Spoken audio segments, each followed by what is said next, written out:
مقصر خودشون بودن. من هیچ وقت نه قاتل بودم و نه از کشتن آدما لذت می‌بردم. اونا از من یه هیولا ساختن، هیولای جاده های کرج. قاتل 8 زن آواره. البته همشون هم آوار و بدبخت نبودن ها. یه چند تایشون بدجوری آدم حسابی بودن. از صلاحی که ازشون در میومد میفهمیدم.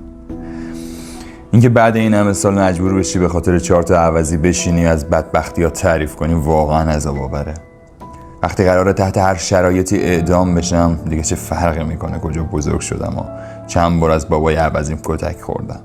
آره کتک میخوردم، زیادم کتک میخوردم، ولی این اصلا مهم نبود. کتک خوردن پسر بچه های تخسی مثل من خیلی عادی بود، ولی اینکه نمیدونستم مامانم کجا میره و چرا انقدر نیست اصلا عادی نبود. حداقل برای امید 4-5 ساله عادی نبود. بابام یه آشغال همه چی تموم بود. صبح تا ظهر میرفت کارگری و خرج بساطشو در می آورد. ظهرم میومد یه دل سیر که عربده کشیاشو میکرد و همه از زیر دستش فرار میکردن، میشست پای بساط.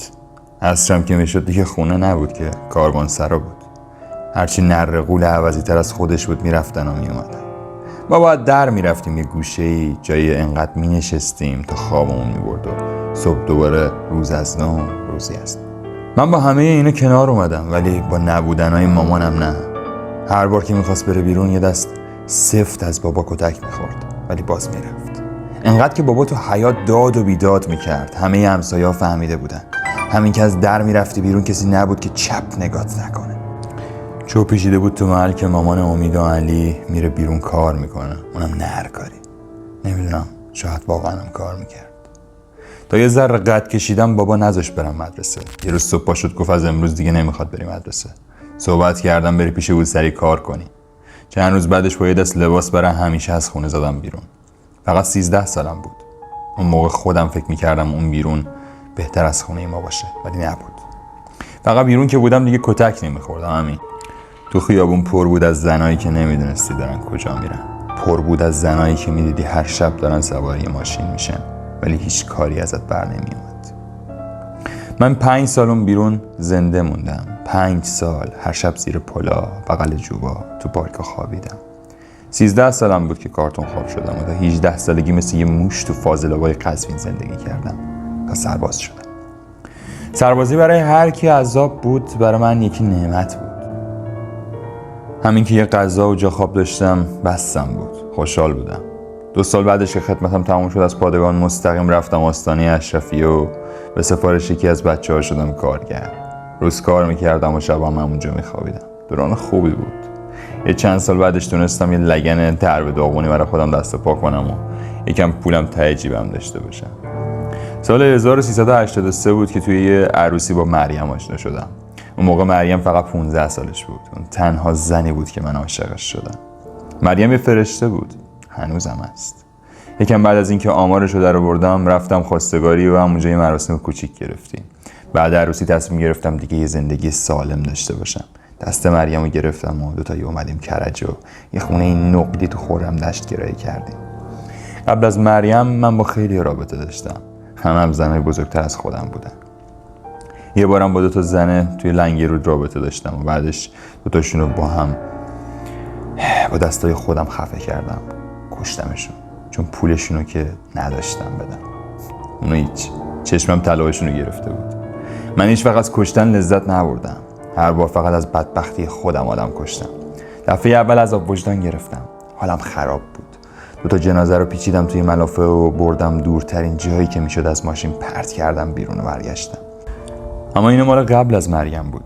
بعد از اینکه مریم اومد تو زندگیم به خودم قول دادم دیگه سمت هیچ زنی نرفتم. اونا خودشون اومدن سمت من. بابا مریم خوشبخت بودیم. من با ماشین مسافرکشی میکردم و اونم خونه داری. درآمدمون خوب نبود ولی کفاف زندگی رو میداد. همه چی داشت خوب پیش میرفت تا اینکه یه روزی که از همین زنای خیابونی سوار ماشینم شد. من فقط میخواستم هر طور شده پیادهش کنم و برم، اما اون با برنامه سوار ماشین من شده بود. یه برنامه جالب. اون از من پول میخواست. ندادم بهش. اصلا نداشتم که بدم. یه وایساد به داد و فریاد و در ماشین رو باز کرد و پرید بیرون. مردم جمع شدن و مثل همیشه اون یه زن تنهای مظلوم بود که ادعا داشت من میخواستم بدزدمش و بهش دست درازی کنم. خب معلومه که همه حرف اونو باور داشتن. منو انداخت زندان و بعدم 150,000 تومان پول گرفت تا رضایت بده. من و مریم وسایل خونمون رو فروختیم تا اون 150 تومان رو دادیم. همون روز عهد کردم هر چی زن خیابونیه رو بکشم. رحم به اینا نیومده. اگه ازشون دزدی نکنی اونا این کار رو میکنن، اگه نزنیشون اونا میزنن. من هیچ وقت از اون کارا با دخترها رو نمیکردم و قبولم نداشتم این کارا رو باید کرد. همه اونا خودشون به خونه من میومدن. من هیچ کدومو به زور نیاوردم. تهش فقط قول پول میدادم، همین. پس هیچ وقت از اون کارا صورت نگرفته. بابا کارشون بود، منم یه مشتری بد بودم دیگه. همینه بس. درسته کشتمشون، ولی از اون کارا نه. ستای اولی و وقتی مریم خونه نبود آوردم خونه. همه کاری کردم تا مریم قاطی کارای من نشه، ولی نشد. همون ستاره هم فهمیده بود وقتی نیست یکی رو آوردم خونه. شاخکاش کار افتاده بود. آخر سرم خودش فهمید. بیچاره فکر میکرد زنها رو برای رابطه میارم خونه. همه چیزو بهش گفتم، ولی مریم هیچ وقت تو کشتن اونا کمکم نکرد. اون فقط طلاها رو میبرد میفروخت. هر بار یه جای جدید که بهمون شک نکنن. خودش این کار شده بود. هر بار قبل اینکه شروع کنیم دوتایی با هم مست میکردیم. اینقدر میخوردیم که دیگه هیچی نفهمیم و بعدش هم مراسم شروع میشد. همشون رو خودم با همین دستام خفه کردم. وقتی بدنشون به لرزه در میومد کیف میکردم. انگار آب یخ میریختن رو سبک میشدم. بعدش هم که مریم میرفت سراغ طلاها و منم جسدا رو میبردم گم و گور میکردم. یه بار حتی یادمه که کفش یکیشون خیلی نو بود. منم برداشتمش روز مادر دادم به مامانم. یه 8-9 نفری رو سربنیز کرده بودم که خبر رو در اومد. هیولای کرج بزرگ زده بودن تو تیتر روزنامه. قاتل زنای خیابونی. جالب بود. یه داستانه ازم ساخته بودن، خودم خندم میگرفت. یه سری میگفتن زنا رو میدزده و تیکه تیکه هاشون رو توی سطل آشغالا پیدا میکنن. اصلا عجیب غریب. مردم دنبال داستان میگردن دیگه. راستش من خیلی نترسیده بودم. اصلا فکرشم نمیکردم یه نشونه پیدا کنم. ولی مریم خیلی ترسیده بود.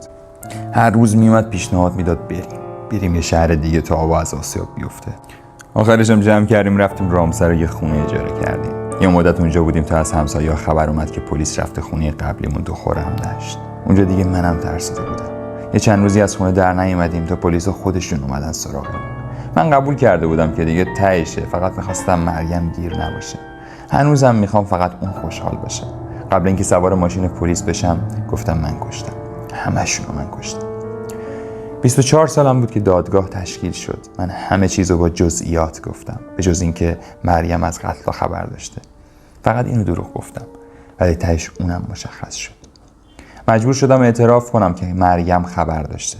بهم گفتن تهش 5 سال زندان میگیره و بعدش آزاد میشه. همینم خوب بود. توی روز دادگاه بهترین لباسامو پوشیدم و با آرامش تعریف کردم. نمیخواستم فکر کنم با یه دیوونه کارتون خواب طرفن.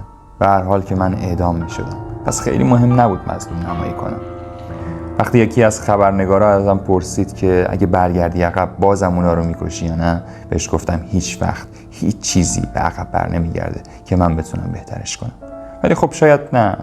شاید اگه اینجوری پیش نمیرفت هیچ وقت من اینجا روبروت نبودم. ازم پرسید به نظرت مادرت که خیانتکار بوده؟ و منم بهش جواب دادم نمیدونم. شاید. 5 بهمن 1389 ساعت 4 صبح منو بردم وسط میدون قدس کرج و جلوی چشم همه آدم‌ها اعدام شدم. مردم انگار اومده بودن سیرک ببینن. یه جوری با چشمای درشت شده به من نگاه میکردن، انگار شیطان داره کشته میشه. اون لحظه فقط داشتم دنبال مریم میگشتم. دلم میخواست ببینمش، ولی نشد. مریم نبود. هیچ کس دیگه ای هم نبود. حتی یه نفر که اشک بریزه. روسری بسته بودم به دور گردنش، بعد به حالت زفتری ملافه رو دورش پیچیدم، بعد گذاشتم اتاق بغل گوشه اتاق پذیرایی. 2 تاش مال شماله، 8 تا مال کرج، 10 تا همش هم به یه شکل.